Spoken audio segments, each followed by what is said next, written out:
안녕하십니까. 저는 강남 테마 피부과 원장 피부과 전문의 이학규입니다. 네, 오늘은 여드름 흉터에 대해서 설명을 드리도록 하겠습니다. 우리가 이제 여드름은 보통 사춘기 때 시작이 돼가지고 여자분들은 좀 운이 없게 유병 기간이 좀 많이 길어요. 그래가지고 20, 30대에도 처음 시작하기도 하고 심하게 나기도 합니다. 여드름은 누구나 다 앓을 수 있는 질환이지만 나중에 여드름을 앓고 나가지고 두 부류로 나누죠. 자국이 남은 사람과 그렇지 않은 사람으로 나누게 되는데, 그 여드름의 자국의 가장 큰 게 이제 여드름 흉터죠.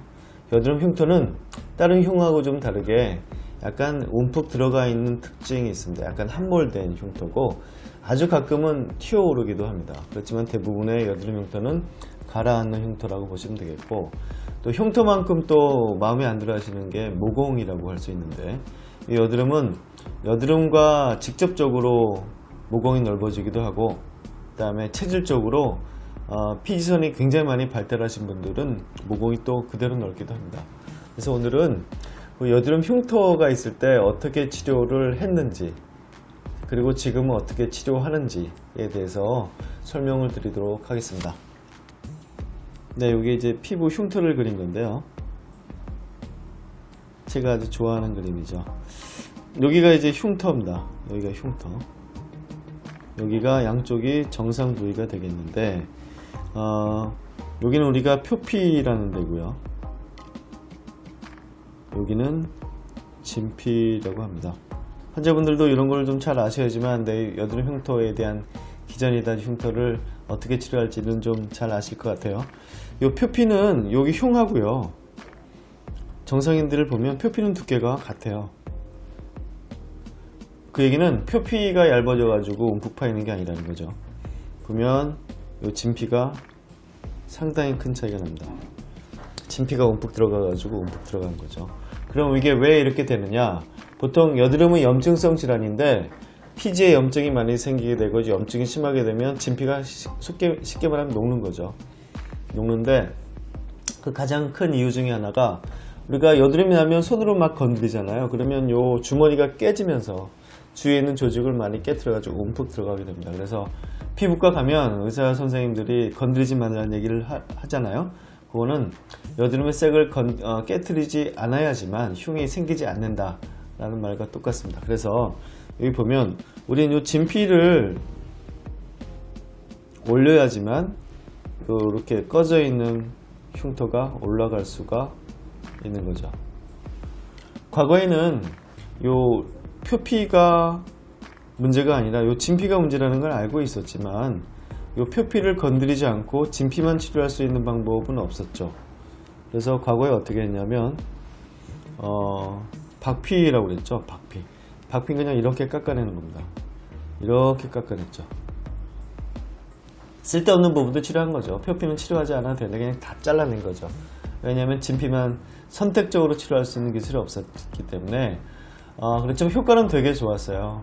전신 마취하고 뭐 그런 것들이 있긴 했지만 효과는 아주 좋았는데, 요즘은 그 붉은 게 좀 오래가서 많이 못하고 있지만 그래도 흉을 확실하게 치료하겠다 그러면 이것도 아직 쓰고 있는 방법이긴 합니다. 좀 보편적으로 하지 않는다는 거죠. 이렇게 잘라내진 않고 이제는 어떻게 하냐면, 우리는 요 여드름 흉터 생긴 게 여기에 있는 진피가 작아졌다는 걸 알았기 때문에 여기만 선택적으로 재생을 시킬 수 있는 레이저를 개발했습니다. 레이저를 쐈더니 어떤 레이저는 요 표피는 그냥 통과하고 진피에만 구멍을 많이 뚫더라는 거죠. 요게 이제 프락셀의 시작이죠. 프락셀이 나왔어요. 아주 간단합니다. 표피에는 물이 없고 진피에는 물이 있는데 요 레이저는 물에 흡수가 되는 거예요. 물에 흡수가 돼가지고 여기를 재생시켰더니 이게 올라오더라는 거죠. 그래서 요걸 이제 프랙셔널 요법이라고 하는데, 구멍을 많이 뚫으면 어떻게 올라오느냐? 구멍을 많이 뚫었더니 옆에 있는 정상 조직이 있잖아요. 정상 조직이 여기 구멍을 뚫은 데에 이동을 하게 되는 거죠. 이동을 해가지고 요 구멍을 뚫는데 재생이 되면서 같이 올라오는 거죠. 그게 이제 프락셀의 원리가 되겠고, 그 이후에 다른 레이저들이 굉장히 많이 나오게 되었습니다. 다시 한번 보면 피부에 이렇게 구멍을 뚫잖아요. 이렇게 구멍을 뚫었어요. 풀악셀이라는 거는 같은 빛을 이렇게 같이 주는 게 아니라 구멍이 뚫은 게 확 들어가는 거죠. 구멍이 확 들어가서 그게 전체적으로 들어가는 것보다 구멍을 확 뚫는 게 어떤 게 좋으냐, 구멍을 뚫면 요 정상 조직은 여기 살아있어요. 정상 조직은 살아있기 때문에 재생의 능력이 훨씬 더 좋아진다는 거죠. 굉장히 천재적인 발상이라고 저는 생각을 합니다.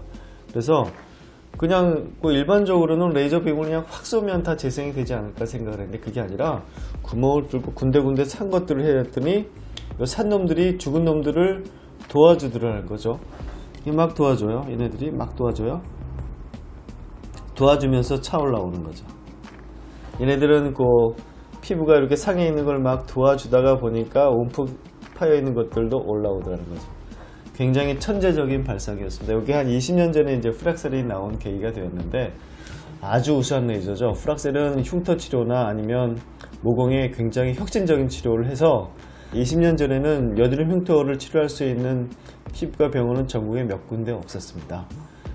박피라는 게 상당히 부담스러운 치료였기 때문에 몇 군데 없었는데, 이제는 이런 레이저가 나옴으로써 좀 보편적으로 치료를 할 수 있게 되었죠. 그래서 많은 분들이 그 혜택을 볼 수가 있고, 근데 풀악셀이 처음에 나올 때는 너무나 많이 아팠어요. 너무나 많이 아팠는데 그 뒤에는 이런 원리를 가진 레이저들이 많이 나오게 되었습니다.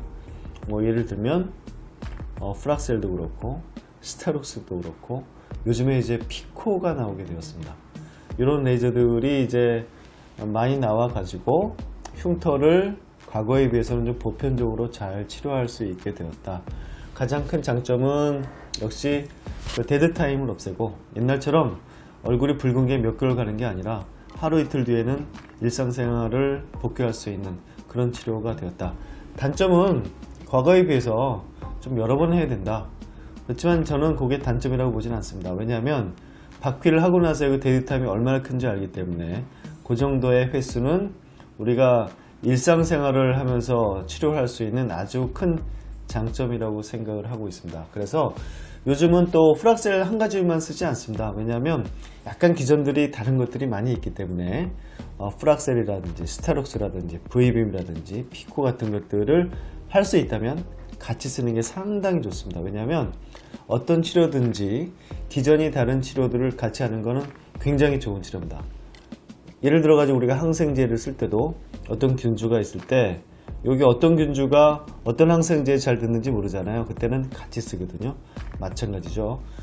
여드름 흉도 생기는 기전 자체가 틀리고 깊이가 다르기 때문에 우리가 만약에 레이저가 여러 가지가 있다면 같이 쓰면 훨씬 더 시너지 효과를 나타낼 수 있고, 어떻게 보면 기간도 좀 많이 줄일 수 있고, 전화위복이라는 말이 있지 않습니까? 여드름 흉터를 치료하다 보면요, 다른 피부가 굉장히 많이 좋아지게 됩니다.